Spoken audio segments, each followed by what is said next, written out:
tubuhmu makin tua dan lemah, namun Tuhan jua makin kukuh dan teguh.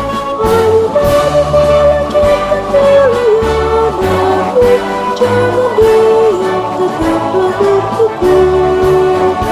Dalam kasih Kristus kita akan dikuatkan, meneruskan pelayanan.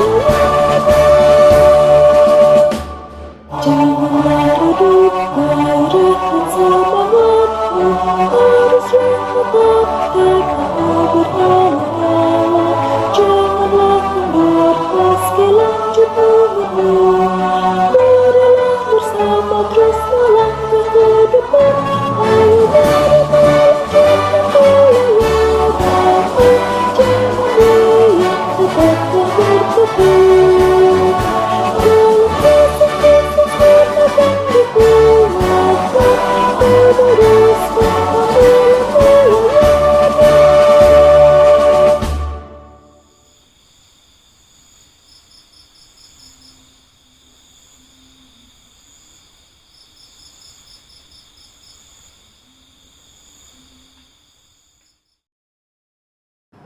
Selamat malam, Opa, Oma, Opung, Bapak, Ibu yang saya kasihi dalam Tuhan kita Yesus Kristus. Kita jumpa kembali dalam acara program saya dan PKLU membaca Alkitab bersama. Perkenalkan, nama saya Penatua Jeffrey Bartolii dari GPIB Jemaat Kinasi, Tangerang Selatan, Banten.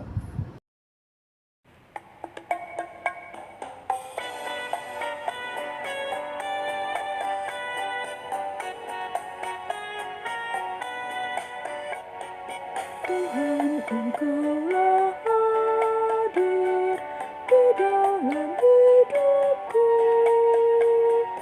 sama dengan udara ku hidup kasih-Mu.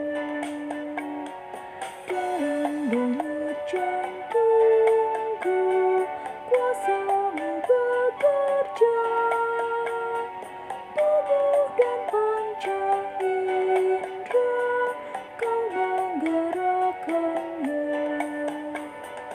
Engkau yang ku kasihi dan sesamaku, Engkau yang aku puji dalam ciptaan-Mu. Kita akan masuk untuk membaca dan mengikuti firman Tuhan yang akan kita baca bersama dari 2 Samuel pasal 6 ayat 15 sampai ayat 19. Namun sebelumnya mari kita bersatu dalam doa. Bapa di surga yang kami sembah dalam nama Yesus Juru Selamat kami mengucap syukur kepadamu kalau pada malam hari ini kami dari PKLU GPIB Kau perkenankan lagi untuk datang membaca dan merenungkan firman Tuhan. Roh Kudus kiranya menerangi hati dan pikiran kami supaya kami mengerti dan mampu melakukan firman-Mu. Karena itu ya Bapa, bersabdalah, karena kami sudah siap mendengar. Dalam nama Yesus kami berdoa. Amin.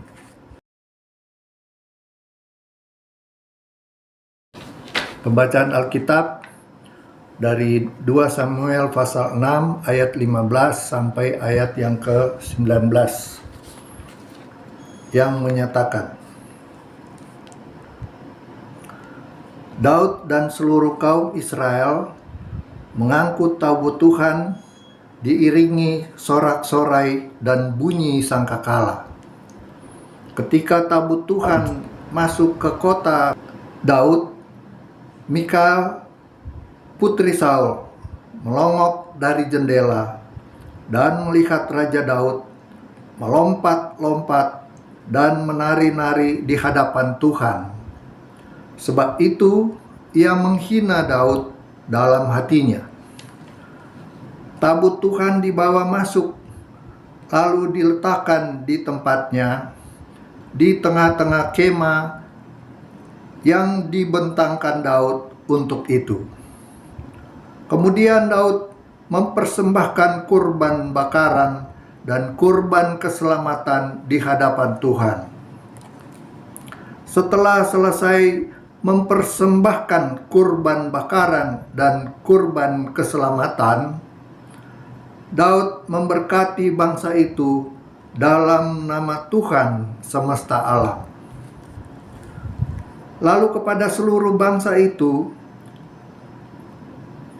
seluruh khalayak ramai Israel, baik laki-laki maupun perempuan, kepada masing-masing dibagikannya satu roti, sekerat daging, dan sepotong kue kismis.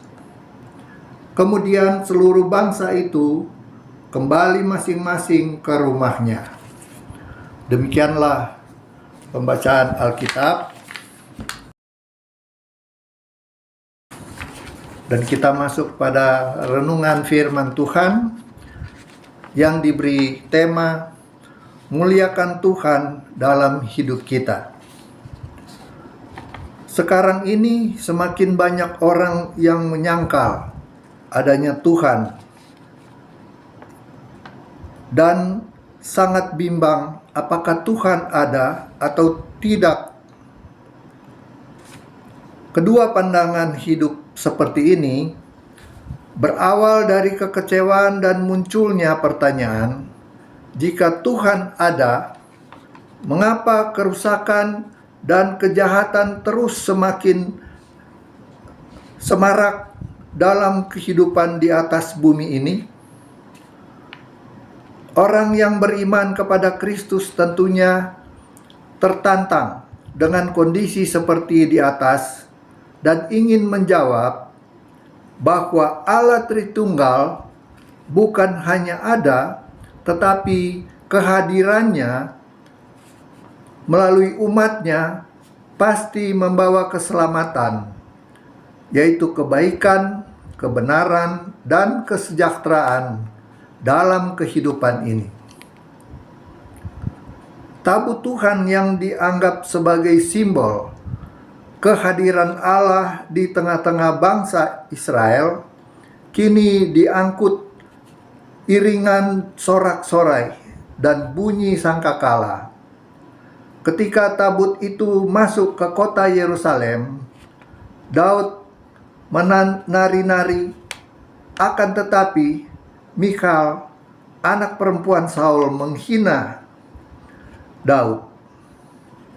Sesampainya di tempat untuk meletakkan tabut itu, yaitu di kemah khusus, Daud mempersembahkan kurban bakaran dan kurban keselamatan dan memberkati bangsa Israel dalam nama Tuhan semesta alam. Kemudian Daud membagikan konsumsi kepada rakyatnya. Daud sebagai raja juga bertindak sebagai imam bagi bangsa Israel untuk menghormati kehadiran Tuhan di tengah-tengah mereka. Saudara yang kekasih dalam Tuhan Yesus, di tengah kehidupan yang diwarnai dengan kerusakan lingkungan, hidup, dan kerusakan moral, setiap orang percaya hendaknya hidup dalam ketaatan dan kekudusan. Seperti dalam kita bandingkan dalam 1 Petrus pasal 1 ayat 14 sampai 16. Kita dituntut taat dan kudus dalam seluruh hidup kita. Bukan pada waktu-waktu dan tempat-tempat tertentu saja. Kenapa Tuhan menetapkan standar yang begitu tinggi kepada kita?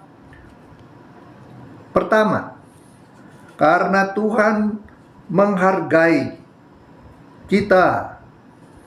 Kedua, supaya orang-orang lain atau masyarakat luas menghargai kita dan tidak melecehkan kita. Di sanalah kehadiran Tuhan kita muliakan melalui kehidupan kita. Demikianlah renungan firman Tuhan.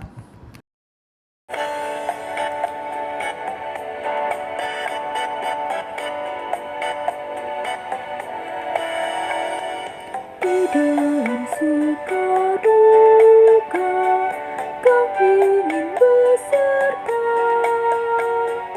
turut memperjuangkan damai sejahtera. Kau datang dalam Kristus, dosa dihapuslah. Dalam kerajaanmu, Kau tiba dunia. Dikau yang kukasihi dalam sesamaku, Dikau yang aku puji dalam ciptaanmu.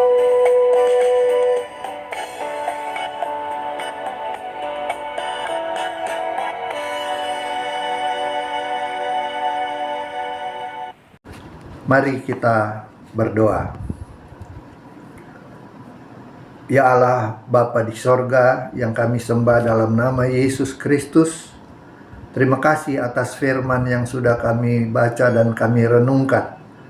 Biarlah Engkau meteraikan dalam hati kami, supaya kami mengerti dan mampu melakukannya. Dan Tuhan juga menolong, kiranya memberkati seluruh Pelkat PKLU di seluruh GPIB Indonesia bagian Barat. Tuhan memberkati juga pengurus Dewan Pelkat PKLU, Dewan PKLU GPIB. Dan Tuhan memberkati juga Majelis Sinode dalam tugas pelayanan di seluruh GPIB se-Indonesia bagian Barat. Terima kasih Bapa di surga atas firman-Mu. Kami percaya Tuhan akan terus memberkati kami. Dan malam hari ini, pada saat kami beristirahat tidur, Tuhan menjaga, melindungi kami. Dan kalau ada hari esok bagi kami, Tuhan bangunkan kami pada pagi hari dalam tubuh yang diberkati. Terpujilah nama-Mu ya Tuhan Yesus, kami sudah berdoa dan mengucap syukur. Dalam nama Yesus. Amin.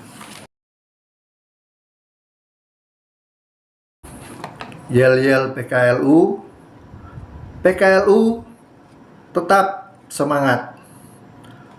Pelayanan segar dan hijau. Terima kasih, Tuhan Yesus memberkati.